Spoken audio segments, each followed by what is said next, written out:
Tonight I'm going to make tostadas, and we're going to make tostada suiza. And what that is tostada with melted cheese on top.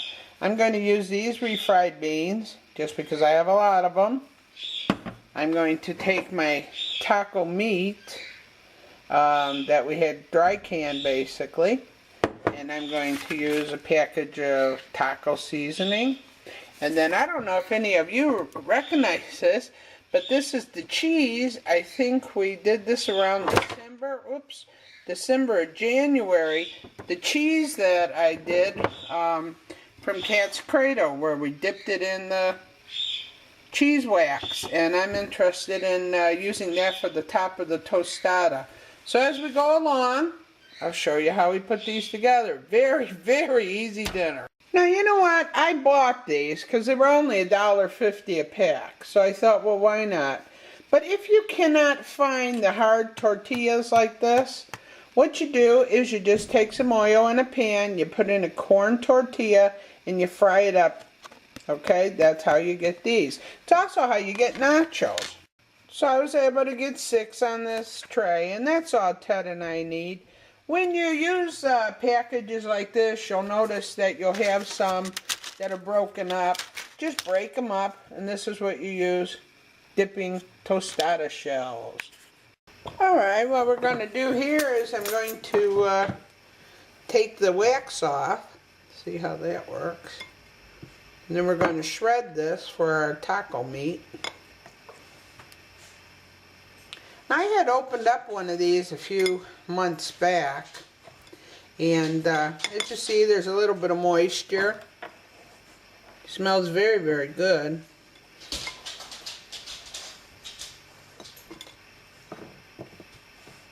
Nice, nice. This is well, I guess this is a good 6 months old. You have to expect something. Now what I do, just to be a little bit different, I cut off anything that might look bad, but come on, this is cheese for Pete's sake. The cheese is not going to be bad. Well, I might have to take that back. Now, you just cut off anything that doesn't look right. Some of it might get a little discolored, only because we're using, but you know what, it's really not a lot. And it's probably good. It's just, I mean, heck, this is 6 months old. And this looks pretty good to me. I'm going to shred that cheese, because I'm going to put this on top of the tostadas when they're done. So, we'll shred this. And there you have it. I shredded that cheese. It looks delicious. Go Cat's Cradle, go! The next thing I'm going to do is I'm going to open up my hamburger. You know, it'd be really good if you would take sausage and do this too. Oh my Lord, it's that good. Oh, this is really put on there. Let me get a can opener. Whoa, okay. And as you see, there's that good ground beef. It's not packed in a lot of water, which is very good. Now we're going to have a chance to get it out of the jar. Alrighty. Get it all out of the jar. You know, Ted and I are trying to do something for 1 week.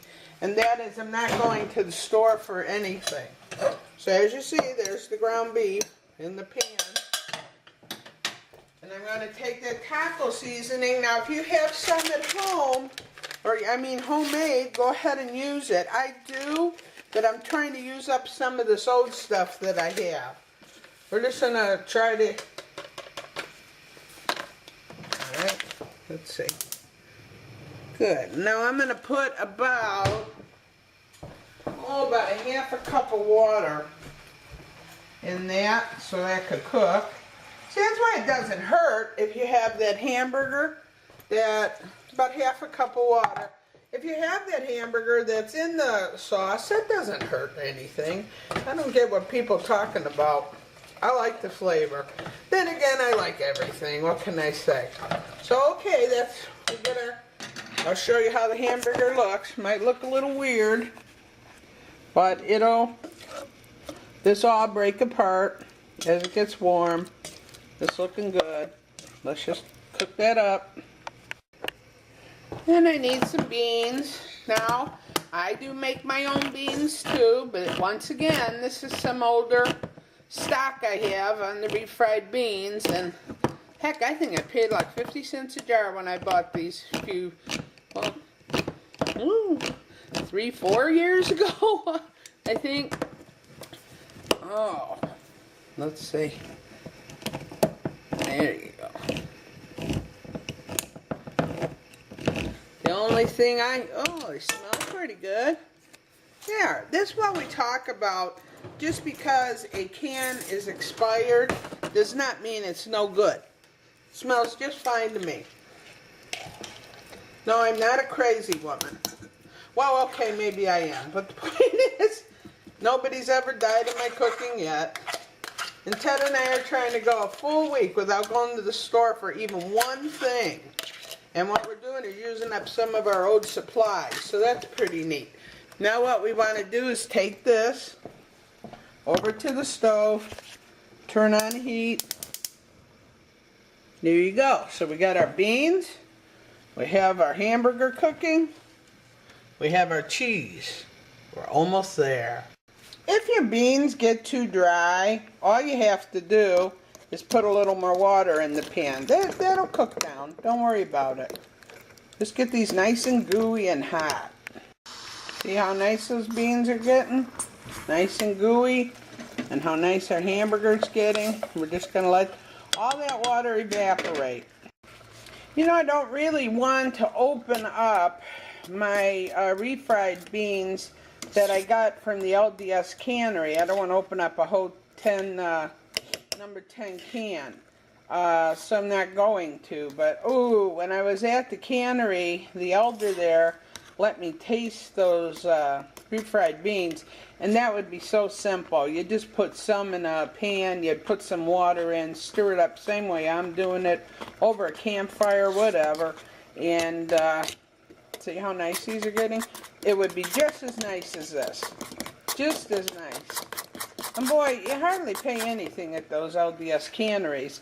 I mean, Latter-day Saint people are awful nice to do that for the regular people. So my kids like to call these tostadas that I make, they like to call them giant nachos. I don't know why, but they do.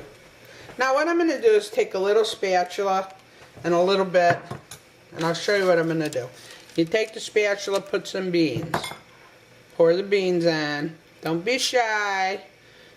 You know, I know we get a little gassy from this, but they say that's why it's very, very important for us to start eating our supplies now.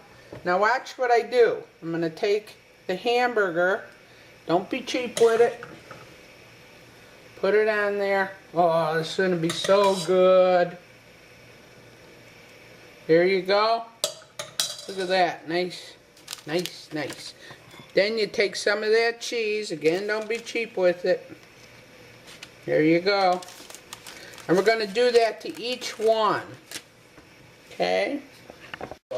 And basically what you get is 6 big tostadas. That's about a pound of cheese. It was about a pound because it was in a pint jar. A pound of my canned ground beef. 1 pack of taco seasoning. A small can of beans and the tostadas. Now what we're going to do is put these in the stove, in the oven I mean, at 350 degrees, just till the cheese melts. I'm going to teach you a real fast guacamole. I swear this is delicious. All you do is you take a whole jalapeno. You put 2 or 3 teaspoons of homemade sauce, make sure it's homemade, and then some mayonnaise, and you just mush it up. Just keep mushing it all up. It's amazing.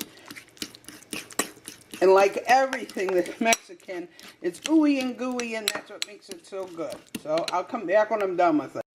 So while your tostadas are cooking, you just keep mashing this up. Now I'll teach you another little trick that I learned. Let me give it a taste. Oh God, this is good. Remember the nut that's in the avocado? Plop it back in the bowl. It will not turn brown. Strange but true. And here we go. They're melted. Oh my God. I know they're going to be so good. Put a couple on a plate like that. Then you can have people put their own garnishes on it. But this is the way I do it. I put a little bit of guacamole. Spread that on. I'm telling you, I just love gooey stuff. Oh. Go ahead, put it all on there. Yeah, baby. I remember when all the kids were home, I'd have to do like 5 avocados at a time. Funny, but true. Then I'd take a little sour cream, plop, plop. I'm not a real sour cream fan, but I like a little bit. Why? Because it makes it a little more gooey. It also cools it down. The sauce I made this time, I used a red jalapeno, and I guess that's really, really hot. So, I'm not used to that hot of food. I'm getting better about it, but we're just not used to that. And there you go. And you eat it like a giant nacho. Oh, for the love of God, this is so good. I wish I could give everybody a bite so you know.